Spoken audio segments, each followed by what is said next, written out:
Il y a aussi une idée folle qui laisse penser que les magistrats sont irresponsables. Ils ne sont pas irresponsables, c'est-à-dire qu'ils ne sont pas nécessairement mis devant leurs responsabilités, ce qui n'est pas tout à fait la même chose. Notre mission, c'est de protéger évidemment les plus faibles, mais c'est aussi de protéger les libertés. Et vous le savez, la liberté, c'est toujours un combat du quotidien. L'opinion des citoyens sur la justice, et elle date depuis des années et même avant la Révolution, n'a jamais été particulièrement bonne. Les magistrats, aujourd'hui, ne sont pas propriétaires de la justice, ils ne sont que délégataires d'une mission extrêmement importante au service des citoyens. Donc ils ne sont pas là pour appliquer leur vision du monde, ils sont là pour rendre justice.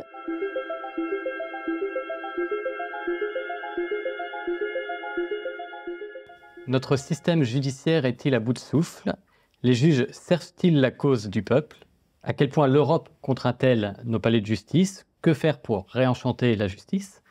Magistrate pénaliste et secrétaire générale du syndicat Unité Magistrats SNMFO, Béatrice Brugère répond à ces questions dans ce livre « Justice, la colère qui monte », publié aux éditions de l'Observatoire. J'ai le plaisir de la recevoir aujourd'hui. Béatrice Brugère, bonjour. Bonjour. Alors, je vous propose, pour commencer, par un sujet un peu d'actualité. Alors, avant d'aller plus en profondeur dans le livre, alors je précise par ailleurs que cet entretien a été enregistré le 29 février. Donc, le sujet d'actualité, c'est les affaires Gérard Depardieu, Gérard Miller. Alors, je ne vais pas vous demander de vous prononcer sur le fond de l'affaire, rassurez-vous, mais ils sont tous les deux dans le collimateur de la justice pour de nombreuses plaintes de femmes se plaignant d'abus sexuels de leur part. Mais alors, ce qui m'intéresse, moi, c'est qu'on a le sentiment que leur cas a déjà été jugé par un tribunal médiatique et populaire. Comment peut-on arriver à faire concilier la justice du temps long? On le voit, et vous le dites dans votre livre, la justice aujourd'hui est une justice longue, avec des délais de plus en plus longs, avec une justice plus médiatique, par essence, du temps court, ou la justice des réseaux sociaux, qui, elle est encore plus courte. Oui, en réalité, comment trouver l'équilibre entre le trop long et peut-être le trop rapide ou le trop court, hein, qui vous pend haut et court, et le trop long qui fait qu'on arrive trop tard. La question du temps de la justice est une question, je pense, assez essentielle en réalité, parce qu'on est dans une société où tout va vite, et en tout cas où il faut aller très vite. Et c'est la raison pour laquelle souvent des procès se font en avant sur des plateaux télé ou sur des réseaux sociaux, avant que la justice elle-même n'ait pu se prononcer. C'est une vraie difficulté, c'est quelque chose qui est là, qu'il faut prendre en compte, puisqu'en fait, le monde est comme ça. Et c'est, je pense, à nous de nous adapter à cette vitesse. Pour autant, une fois qu'on a dit ça, c'est-à-dire peut-être raccourcir nos délais, et je crois que là, on a encore beaucoup de marge, puisque les reproches sont assez forts sur cette justice qui est beaucoup trop lente, et c'est avéré, la justice est beaucoup trop lente, mais parfois elle est aussi extrêmement rapide. C'est aussi une autre critique, par exemple sur les comparations immédiates, on dit que ça va beaucoup trop vite, etc. Donc la question du temps est une question, le temps et l'espace, catégorie humaine par excellence, est une question essentielle, parce qu'en fait, la justice se rend bien au bon moment et au bon endroit. C'est ensemble. Et au bon moment, c'est-à-dire le temps du contradictoire, du débat et de la recherche de la vérité. Et la recherche de la vérité prend du temps. Et au bon endroit, eh bien, en général, c'est dans les palais de justice que la justice doit se rendre. Et c'est vrai que ce décalage est très préjudiciable pour tout le monde. D'abord pour les victimes, les présumés coupables ou innocents, puisque maintenant on ne sait plus si la présomption d'innocence est vraiment respectée, mais elle est aussi préjudiciable pour la justice parce qu'on s'aperçoit que cette accélération et ce déplacement des lieux de justice parfois change même l'affaire elle-même. Je pense par exemple à l'affaire Grégory, où on a eu des interactions permanentes, mais aujourd'hui aussi, ce qui est absolument épouvantable, c'est que on peut tuer quelqu'un par la réputation, par une mise à mort. Il y a quelqu'un qui a très bien décrit ça, c'est René Girard. Cette espèce de bouc émissaire, de mise à mort dont la société parfois a besoin pour mettre sur une personne toute la culpabilité d'une société. Et ça, c'est quelque chose contre lequel il faut lutter, évidemment. Mais je veux dire, c'est à nous aussi de faire des efforts. C'est-à-dire qu'on ne peut pas simplement dire « Oh là là, c'est pas bien ». Non. Pourquoi nous ne sommes pas à l'heure? Et la justice doit être à l'heure. Mais c'est la responsabilité de qui dans cette affaire-là? Celle du législateur ou des instances judiciaires? En réalité, c'est une responsabilité collective pour le coup. C'est-à-dire que je crois qu'il y a une réflexion en profondeur à mener, qui n'est pas menée, sur aussi la déontologie des médias et des journalistes. Moi, je trouve ça formidable, les journalistes d'investigation. D'ailleurs, parfois, il n'y en a pas assez. Pour autant, les journalistes d'investigation ne doivent pas se substituer aux enquêteurs. Et de la même façon, les journalistes qui font l'information ne doivent pas courir derrière le spectaculaire au détriment de la présomption d'innocence, du contradictoire ou du débat. Ce qui est très gênant surtout, c'est que quand ils se trompent, il n'y a jamais d'arrêt sur image ou de retour en arrière pour dire « Ah ben là, on s'est trompé ». C'est-à-dire que l'actualité pousse une affaire l'une après l'autre et donc c'est un vrai préjudice et une vraie mise à mort.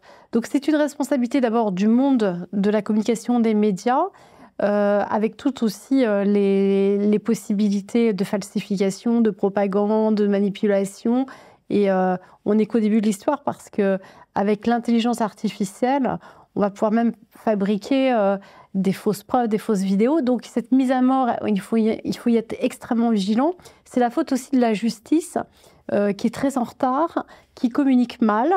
À mon avis, il y a un déficit de communication et on le voit très bien sur certaines affaires. La justice devrait prendre beaucoup plus la parole pour dire soit stop, vous vous trompez, laissez-nous agir, ou tout simplement pour dire voilà comment ça se passe, parce qu'en fait c'est de ce vide que se nourrit aussi, j'allais dire, ces espèces de procès médiatiques. Mais bon, c'est Guy Debord l'a dit, on est dans une société du spectacle. Je crois qu'on est passé même dans une société du spectaculaire, qui fait que y a des mangeurs d'images et les gens sont avides de ça. Et c'est une dérive extrêmement grave. Alors, autre sujet d'actualité qui va introduire une partie plus consacrée au Conseil d'État, au Conseil constitutionnel. Qu'est-ce que vous pensez de la position du Conseil d'État qui demande à l'Arcom de veiller à la diversité des courants de pensée et d'opinion représentés par l'ensemble des participants des programmes diffusés?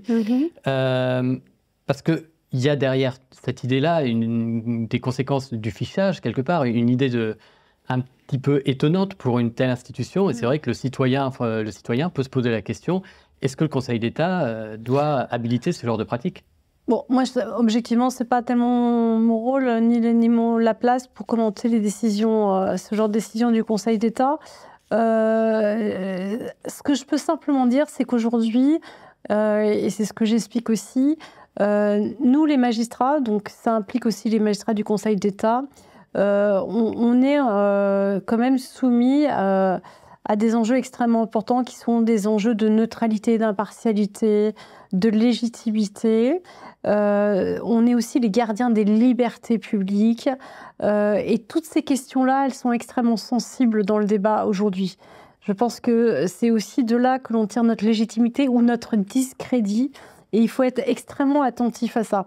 Donc il est extrêmement important aujourd'hui d'avoir la conscience pour les citoyens, mais aussi pour les acteurs que nous sommes du monde judiciaire au sens très large. On peut aller même beaucoup plus loin, Conseil constitutionnel, Cour de justice européenne, etc. À faire attention, à garder cette impartialité, cette probité d'ailleurs, parce que nous avons du pouvoir, et ce pouvoir est important. Et gardez bien en tête que notre mission, c'est de protéger évidemment les plus faibles, mais c'est aussi de protéger les libertés. Et vous le savez, la liberté, c'est toujours un combat du quotidien. Et donc, toutes les décisions qui sont des décisions qui vont pas dans le sens des libertés publiques et des libertés individuelles sont toujours à regarder de près. Et je pense que c'est important que dans une société comme nous, qui est une démocratie que j'espère de plus en plus mature, on ait des contrepoids. En réalité, c'est la question du pouvoir et des contrepoids, c'est-à-dire de tout ce qui peut éviter l'abus de pouvoir ou l'abus tout court. Et c'est là où, en tout cas, c'est aussi un des thèmes de ma réflexion, c'est de réfléchir à l'architecture aujourd'hui de toutes ces juridictions qui sont souvent, non pas en complémentarité, mais en concurrence d'ailleurs, qui font qu'on n'a plus de lisibilité. Et dans cette architecture, à se focaliser au maximum sur la légitimité des magistrats qui exercent ces pouvoirs et sur tous les endroits où ces pouvoirs peuvent être aussi limités dans la transparence, la probité, le contradictoire, etc. Donc ça, c'est un enjeu essentiel et on voit très bien que les citoyens y sont très sensibles. Souvent, il y a aussi la légitimité de la séparation des pouvoirs, parce qu'une des critiques que l'on fait beaucoup au Conseil d'État ou au Conseil constitutionnel, c'est peut-être de faire trop de politique. Est-ce que c'est une critique que vous entendez ou qui est erronée? Alors, c'est intéressant parce que très souvent, c'est peu occupé du Conseil d'État. On a eu un focus sur les magistrats de l'ordre judiciaire, notamment avec une politisation excessive, quelques prises de position aussi très fortes de syndicats de magistrats qui très clairement affichaient une option politique. Et souvent, on a dit « Ah, mais les magistrats, soit ils sont trop répressifs, trop laxistes, trop à gauche, etc. » Et on s'est peu occupé des magistrats du Conseil d'État. Moi, je pense qu'aujourd'hui, les magistrats du Conseil d'État ou du Conseil constitutionnel ont de plus en plus de pouvoir. Et la question de la séparation des pouvoirs est extrêmement intéressante parce que, en fin de compte, celui qui a le pouvoir, c'est celui qui a le dernier mot. Et qui a le dernier mot dans notre société? Est-ce que c'est le pouvoir politique? Est-ce que c'est le pouvoir judiciaire? Il semblerait que ça soit pas si clair que ça. Et la notion de séparation des pouvoirs, elle est une notion qui aujourd'hui est en très grande difficulté parce qu'on voit que c'est pas vrai. Tout est très impliqué. Par exemple, on a un système, il faut comprendre qu'en France, on est un des rares pays à avoir 2 ordres de juridiction. C'est-à-dire la juridiction administrative, la juridiction judiciaire. D'ailleurs, moi, je propose une fusion des 2 ordres. Et parce qu'il y a une histoire politique derrière, où l'État se protège. Et puis, dans cette histoire, il y a aussi des choses qui aujourd'hui interrogent. Par exemple, le Conseil d'État a une mission à la fois de conseiller politique et à la fois une mission de juridiction. Donc, vous voyez que les choses ne sont pas extrêmement claires. Pareil, dans l'ordre judiciaire, il y a des transferts de magistrats du siège qui vont travailler dans des cabinets ministériels, qui reviennent. Donc tout ça, c'est à réfléchir. Et je pense que c'est là où une démocratie est mature, c'est quand elle est capable de remettre en question ses modalités de fonctionnement au regard d'abord des attentes et au regard peut-être aussi des dysfonctionnements. Voilà. Donc ça, c'est intéressant. Aujourd'hui, il y a le Conseil constitutionnel aussi qui est extrêmement critiqué. Moi, je m'inspire beaucoup, par exemple, du modèle allemand qui est la cour de Karlsruhe, où là, on voit très bien que, ou dans d'autres modèles anglo-saxons, le choix des magistrats est un choix extrêmement regardé à la loupe sur les compétences juridiques, juridictionnelles. Par exemple, nous, au Conseil constitutionnel, on a beaucoup de politiques qui siègent. Et donc cette confusion ne remet pas en question nécessairement la légitimité des uns et des autres, ça ne m'intéresse pas.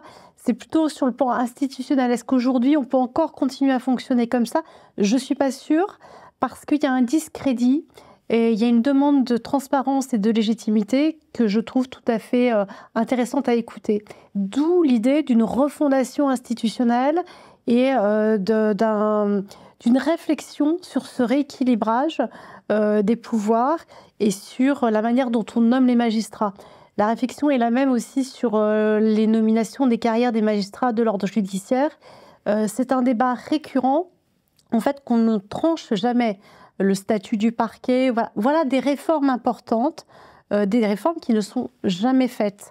Et comme les vraies réformes structurelles ne sont jamais faites, eh bien, les problèmes persistent. Et ça entretient un discrédit, une perte de légitimité, d'autorité. Parfois d'ailleurs des faux procès, mais parfois aussi des vrais procès. Parce qu'on voit dans le livre, vous l'expliquez bien, la gestion des ressources humaines au sein de la justice, c'est quelque chose qui paraît très opaque finalement. Alors, je dirais que à la fois c'est peu transparent, c'est peu performant, mais c'est surtout inexistant. C'est-à-dire qu'on voit très bien que, alors qu'on est en plus dans une phase de recrutement, ce qui est assez positif, on va avoir de plus en plus de magistrats, On a aussi une technicité de plus en plus importante et on a une remise en cause de plus en plus forte de la légitimité des magistrats. Donc autant de faits qui militent en faveur de l'instauration d'une véritable politique de ressources humaines qui puisse répondre à ces problèmes. C'est-à-dire qu'aujourd'hui, on doit avoir des magistrats très compétents, au bon endroit, qui sont nommés là pas parce qu'ils appartiennent à un syndicat, un mouvement, parce que c'est à l'ancienneté. Non, il faut les gens compétents au bon endroit, parce qu'en fait, si vous n'avez pas cette vraie politique de ressources humaines, vous n'avez pas la justice de qualité à la fin pour les citoyens. Et on vit sur des mythes. Par exemple, un mythe assez intéressant qui est celui du mythe du magistrat qui sait tout faire. Je prends souvent cette comparaison avec le monde médical. C'est comme si on pouvait imaginer qu'un généraliste, c'est-à-dire un magistrat qui sort de l'école, puisse devenir spécialiste. Alors, pendant 3 ans, il sera ophtalmologue, ensuite il sera cardiologue, ensuite... Voilà. Ben, c'est pareil dans la justice. On peut changer en permanence de fonction, on peut passer du siège au parquet, au pénal, au civil, être spécialisé. En réalité, aujourd'hui, c'est très compliqué d'imaginer qu'un magistrat comme ça, en quelques semaines, puisse se respécialiser. Donc ça, c'est un mythe sur lequel on vit depuis longtemps. À mon avis, qu'il faut modérer en partie. Je ne dis pas qu'il ne faut pas garder de la souplesse dans les fonctions, mais sans doute qu'il faut revoir. Donc ça fait partie, par exemple, d'une vraie politique de ressources humaines. Et vous dites, alors je ne sais plus à quel moment vous le dites et surtout comment vous le dites, mais que les juges, que la justice est une fonction mal appréciée dans la fonction publique, l'une des fonctions les moins bien appréciées des Français. Comment vous l'expliquez? Alors j'ai peut-être mal lu. Oui, c'est-à-dire mal appréciée, c'est-à-dire que, on va dire, une partie des Français ont une mauvaise opinion de la justice en général. Bah, c'est-à-dire que... Peut-être jugée trop partiale, peut-être jugée pas assez efficace. Alors, l'opinion des citoyens sur la justice, et elle date depuis des années, et même avant la Révolution, n'a jamais été particulièrement bonne. Si vous lisez les doléances des États généraux avant la Révolution en 1789, les juges n'ont pas une presse exceptionnelle, on les trouve beaucoup trop sévères, on trouve que les délais sont trop longs, que les lois sont trop nombreuses, ça rappelle quelque chose. Voilà. Bon, donc le rapport du citoyen à ces juges est toujours un rapport un petit peu ambivalent. Pour autant, je ne crois pas que les magistrats soient détestés par leur population, pas du tout.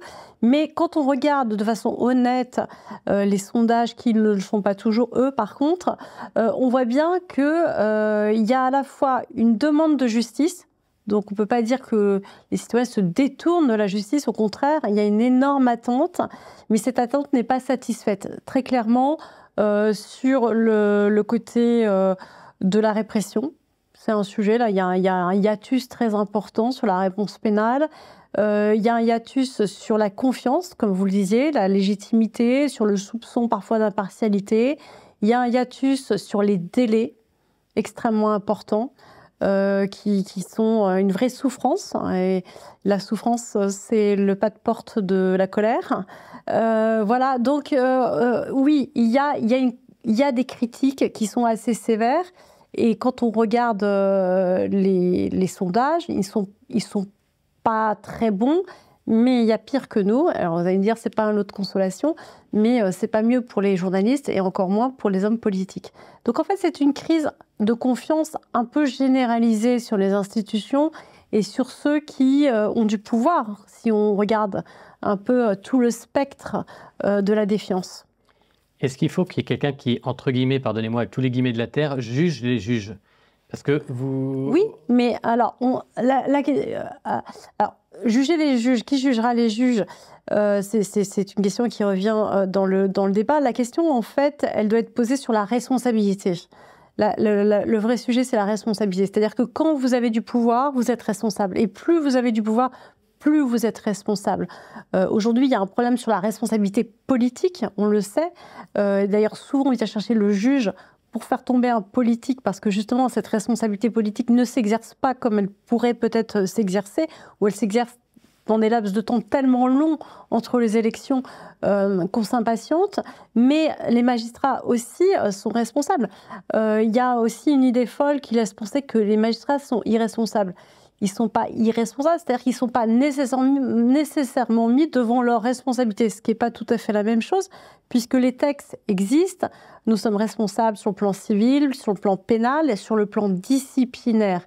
La question, c'est est-ce que l'on met en cause cette responsabilité là où elle doit être mise? C'est ça la vraie question. Mais on ne peut pas dire qu'on bénéficie d'une immunité. Mais souvent, la question de la responsabilité,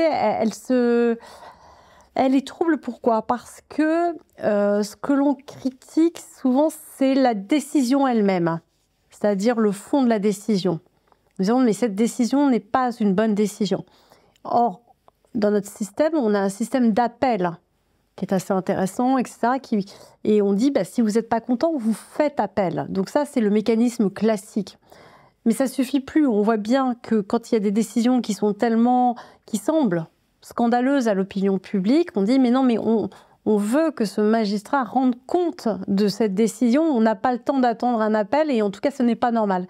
Moi, je pense que c'est important de rendre des comptes, en effet, mais ça reprend la question d'avant, qui est celle de regarder la responsabilité, non pas de manière punitive, bien que j'élude pas le problème, s'il y a des mauvais magistrats, il faut les sanctionner, mais de manière beaucoup plus globale sur la sélection et la formation des bons magistrats.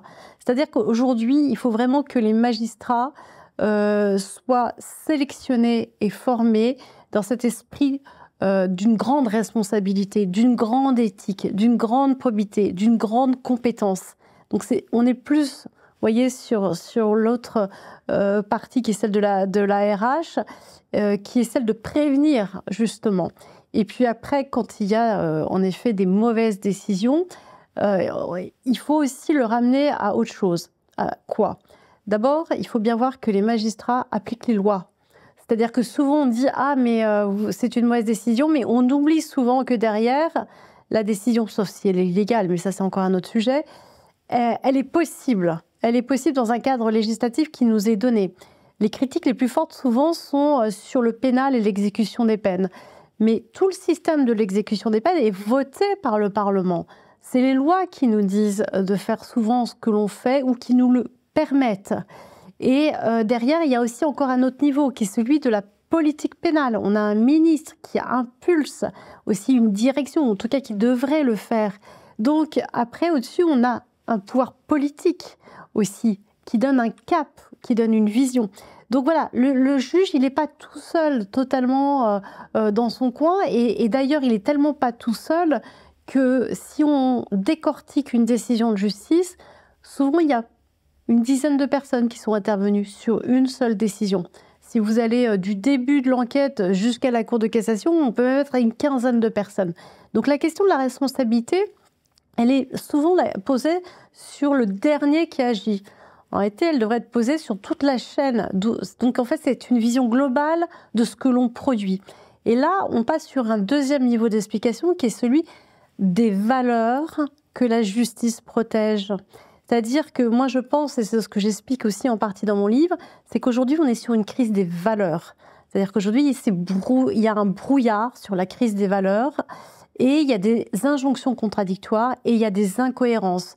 Et c'est pour ça qu'il faut revenir aux fondamentaux et donc aux fondations de ce que la justice doit protéger comme valeur. Vous pouvez nous donner quelques exemples d'incohérences ? Oui, bien sûr. Moi, je pense que la protection des mineurs, la protection des plus faibles, la protection des victimes sont des valeurs fortes qu'il faut protéger. La sanction du mensonge, de la déloyauté dans les procédures sont des valeurs aussi qu'il faut mettre en avant. Si vous voulez, tout n'est pas possible. Par exemple, les anglo-saxons sont bien meilleurs que nous là-dessus. Si vous mentez et que vous êtes pris en train de mentir, vous êtes très sanctionné en réalité. Donc voilà, c'est des valeurs fortes que la justice doit mettre en avant, doit protéger. Des valeurs aussi comme les libertés, c'est-à-dire que le magistrat doit aussi être d'une certaine façon toujours aux aguets et en une forme de résistance pour pouvoir non pas simplement appliquer une norme bêtement, parce que sinon on n'aurait pas besoin de nous, mais avec toute l'intelligence du discernement. Et donc ça s'apprend. Ça s'apprend. C'est-à-dire que rendre justice, c'est pas appliquer le droit. C'est pas appliquer le droit. Appliquer le droit, c'est le cadre. Mais dans ce cadre, on peut faire des choses extrêmement différentes. Donc rendre justice, c'est appliquer l'intelligence des situations, le discernement, l'humanité et des valeurs qui sont portées par une société. Si vous avez des magistrats, je dis ça au hasard, qui ne sont pas en cohérence avec des valeurs qui vont protéger le délinquant, comme certains voudraient, contre la police ou, je ne sais pas, voilà. Là, vous avez déjà une partialité qui est déjà inscrite et qui n'est pas normale. Donc, c'est pour ça que c'est un sujet extrêmement important, la responsabilité, et c'est extrêmement important d'être d'accord sur les valeurs qu'une société veut protéger. Ça, c'est un travail commun, c'est pas simplement le magistrat, c'est un travail d'une société. Donc, c'est un travail de civilisation en réalité.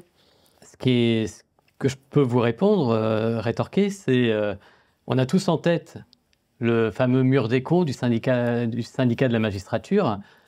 Est-ce qu'on a tort d'avoir trop en tête cette image-là? Est-ce qu'on lui accorde trop d'importance à ce syndicat? Ou est-ce qu'il n'est pas symbolique d'une petite dérive d'une partie des magistrats? Alors, c'est compliqué pour moi parce que moi-même je suis syndicaliste et je prône un syndicalisme dépolitisé, pas corporatiste et réformiste. Donc évidemment, j'aurais tendance à vous dire que oui, quand on est syndicaliste, on est d'abord magistrat. Et quand on est magistrat, on est soumis à une éthique d'impartialité, de probité. Et donc c'est incompatible pour moi. Et c'est comme ça qu'en tout cas, je conçois mon travail de syndicaliste. Ce qui est vrai, c'est que ces affaires, comme d'autres, ont cranté symboliquement dans l'imaginaire une idée que toute la magistrature, finalement, serait un peu comme ça. Non, c'est pas vrai. Et puis, vous avez des gens qui ont des idées politiques qui sont honnêtes, etc. Donc, c'est pas tout à fait vrai. Mais ça a cranté, et donc, c'est un signal fort, à mon avis, sur lequel on doit être extrêmement vigilant dans cette refondation que j'appelle de tous mes voeux, justement sur, non pas que l'apparence, mais sur cette conscience extrêmement forte que les magistrats, aujourd'hui, ne sont pas propriétaires de la justice, ils ne sont que délégataires d'une mission extrêmement importante au service des citoyens. Donc ils ne sont pas là pour appliquer leur vision du monde, ils sont là pour rendre justice. Donc ils ne sont que des délégataires. Et ça, c'est extrêmement important. Et donc, la formation, la manière dont les magistrats sont sélectionnés ou sont sanctionnés participe justement du cadre dans lequel l'exercice de la justice doit se faire. Vous employez dans ce livre le terme de clochardisation de la justice. Alors c'était Jean-Jacques Urvoas qui avait utilisé... Vous reprenez ce terme, ouais. Je n'ai pas été assez complet, oui. Vous avez raison. Mais est-ce que ce terme-là, vous le faites vôtre? Est-ce qu'on en est à ce stade? Parce que c'est vrai que ça paraît c'est un terme fort. Alors moi, j'aime pas le côté larmoyant, si vous voulez, un peu corporatiste, on est malheureux, etc. De façon très factuelle et très objectivée, on a des états généraux d'ailleurs de la justice qui ont démontré que c'est une réalité. C'est-à-dire qu'aujourd'hui, on est malheureusement à un ministère de la Justice qui a été depuis des années, c'est 30 ans de politique publique, c'est pas... voilà, on est arrivé aujourd'hui à un état en effet peu reluisant d'une administration qui n'a pas su investir, et depuis très longtemps, dans la modernisation, et n'a pas eu les budgets qu'il aurait fallu avoir pour que la justice fonctionne bien. Pour autant, d'abord, c'est en train de changer, donc ça c'est le côté positif, même si on peut toujours dire que c'est jamais assez. Mais je ne crois pas que c'est l'essentiel. Je ne crois pas que c'est l'essentiel. Je pense que l'essentiel est ailleurs. L'essentiel, c'est plutôt de reconnecter la justice avec les attentes des citoyens. C'est-à-dire qu'il y a une déconnexion totale pour plein de raisons. Je pense qu'on a un logiciel qui ne fonctionne plus.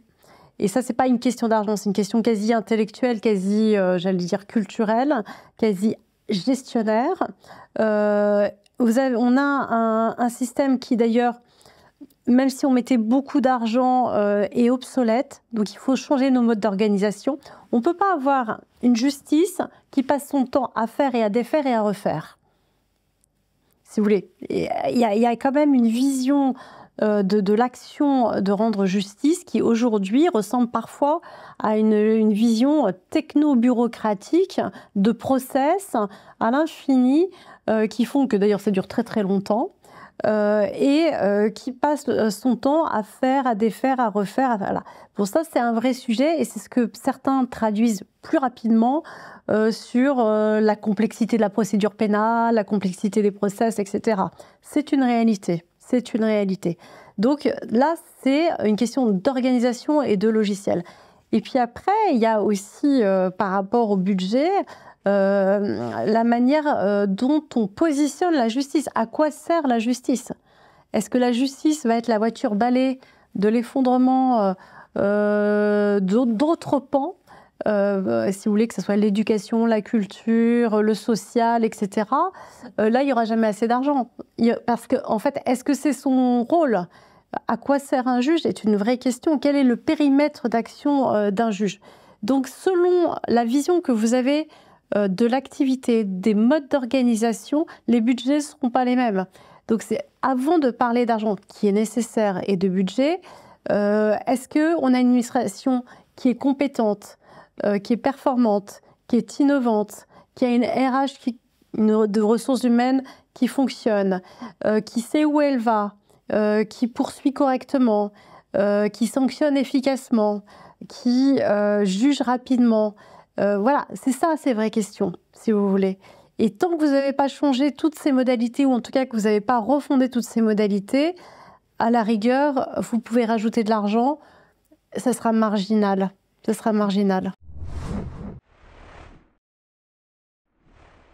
Le souhait que vous émettez là, est-ce qu'il est partagé par la corporation? Est-ce qu'il y a une envie de refonte du système judiciaire partagé ou vous êtes plutôt novatrice dans cette idée? C'est compliqué à dire. Moi, je sens de l'intérieur un effet de saturation et d'une crise. On a eu, par exemple, quelques soubresauts avec la tribune des 3000. On sent des acteurs qui sont épuisés quand même, en partie. On est sur une gestion de ce qu'on appelle le New Public Management. Vous savez, c'est une gestion technocratique sur les chiffres, sur les résultats. Vous parlez de lean management, vous l'évoquez. Exactement. Est-ce qu'il y a un malaise? Ça, c'est sûr. Est-ce qu'il y a une envie de refondation? Je pense. Est-ce qu'il y a cette vision? C'est ce qu'on essaye, nous, de porter. C'est-à-dire qu'en fait, c'est compliqué d'être de l'intérieur et de penser le système sur lequel vous travaillez. La liberté de réflexion et la distance que permettent une fonction comme celle que j'occupe aujourd'hui, c'est-à-dire d'être syndicaliste, c'est-à-dire d'être dedans, mais être aussi à la bonne distance, permet peut-être plus facilement d'avoir cette vision globale, d'autant plus qu'on est l'interface des ministères, on est les experts dans les assemblées sur la fabrique des lois. Donc on peut avoir cette vision un peu plus globale qui permet peut-être de prendre cette hauteur. Et où on se situe, alors je reprends un petit peu sur les problématiques de numérique, problématiques d'effectifs, où on se situe par rapport à nos voisins européens? Est-ce que le problème, il est par exemple comme pour les agriculteurs, est-ce que c'est un phénomène européen ou est-ce que c'est une spécificité française? Alors, je pense qu'il y a des singularités malheureuses dans notre système qui sont en partie liées à ce que je viens de décrire, c'est-à-dire finalement une administration qui n'a pas pris le virage de la réforme et des attentes, mais pas que. Mais on a quand même un problème de modernisation et de retard extrêmement important par rapport aux autres. Sur les chiffres, c'est toujours compliqué de se comparer parce que parfois les périmètres ne sont pas les mêmes. Mais c'est vrai qu'on n'est pas dans les premiers, on est plutôt dans les derniers. On n'aurait pas assez de magistrats, on n'a pas assez de moyens.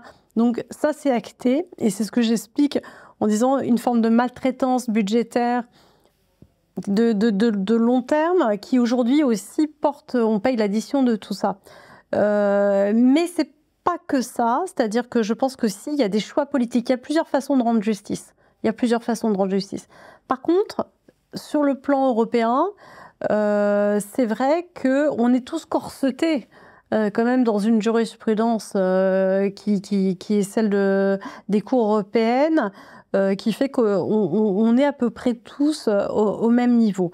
Mais on a des singularités. Par exemple, on a 2 ordres de juridiction. Sur l'application des peines, j'en parle aussi. On est un des rares pays avec l'Italie à avoir un juge d'application des peines, qui est un sujet crucial aujourd'hui, puisque c'est bien sur ce sujet-là que les débats publics s'enflamment en disant mais on ne comprend pas, il y a une insécurité, les magistrats ne sont pas assez répressifs et pourtant les chiffres disent qu'ils condamnent beaucoup, mais on ne comprend pas, les prisons sont à la fois archi pleines et on dit qu'on est laxiste.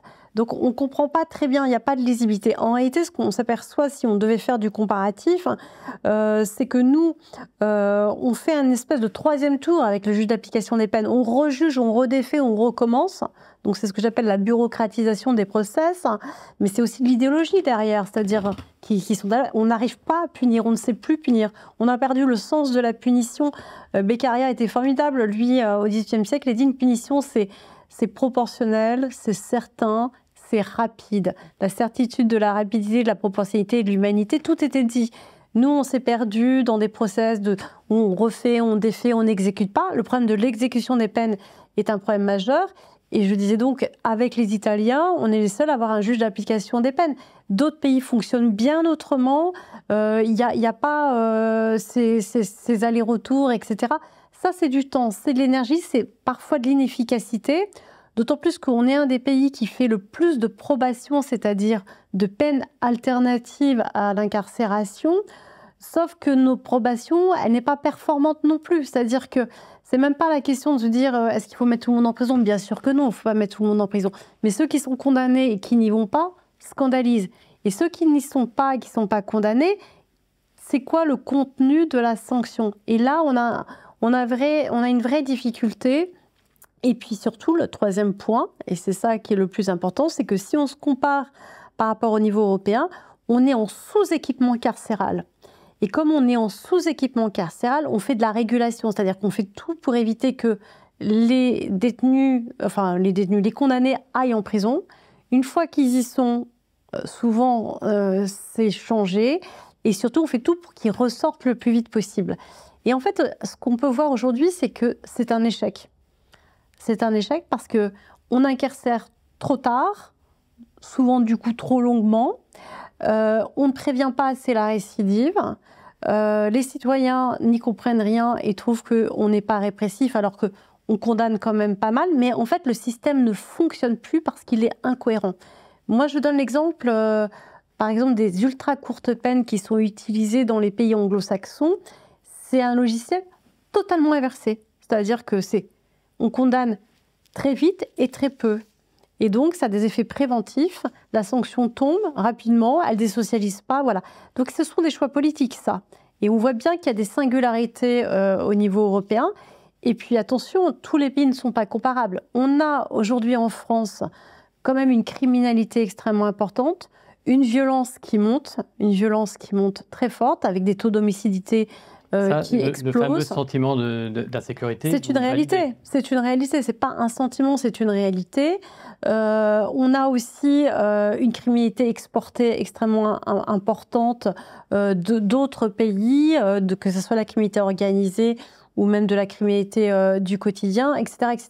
Donc on a des singularités françaises. On a un rapport à la police en France qui est aussi très particulier. Vous allez dans d'autres pays, je pense par exemple à l'Espagne qui n'est pas très loin. Il y a un respect pour la police, il n'y a pas du tout de procès permanent sur une police qui pourrait être violente, etc. Donc on voit bien qu'il y a des choses en France qui sont tout à fait spécifiques. On est un pays de débat politique, mais aussi de beaucoup d'idéologies, beaucoup d'idées toutes faites, préconçues, qui font qu'on a du mal à avancer et on a surtout du mal à changer de logiciel. Donc le ministère de la Justice est un ministère qui est totalement réformé en permanence, tout le temps. Il est tout le temps en crise et tout le temps réformé. Donc on voit bien que c'est un échec, puisqu'en fait, On réforme toujours avec les mêmes recettes qui démontrent leur échec, on perd du temps, avec toujours les mêmes personnes qui n'ont pas les solutions en général, parce qu'il y a une économie circulaire qui fait que c'est toujours les mêmes qui sont au poste. Et on ne sait pas réformer avec méthode. Il y a un rapport à la réalité criminelle aussi qui est évacué, par exemple en France, ce qui n'est pas le pays ce qui n'est pas le cas des pays anglo-saxons. On ne fait pas de criminologie. On fait des lois, mais les lois sont souvent un peu déconnectées du terrain. On ne fait pas d'analyse criminelle comme on devrait le faire, alors qu'on a des super laboratoires de police scientifique. On n'a pas une vision stratégique des politiques pénales, où il faudrait concentrer nos moyens sur les délinquants les plus chevronnés et les plus expérimentés. Donc voilà, ça, c'est de l'ordre intellectuel, des logiciels, des stéréotypes, des idées, des idéologies, qui sont propres en partie, en effet, à la France. Il y a un abus de normes, le Conseil d'État le dit, tout le monde le dit, les États généraux le disent, et pourtant, on continue à en faire. En fait, la souveraineté normative, c'est la liberté. Quelle que soit la peine, que ce soit le travail d'intérêt général, les peines d'amende, la prison, bien évidemment, ou d'autres peines, si elles sont prononcées, il faut qu'elles soient exécutées. Même avec des modalités d'aménagement, il faut qu'elles soient exécutées. Et c'est là que se niche, si vous voulez, le discrédit de l'efficacité de la justice qui n'arrive pas à faire exécuter les peines.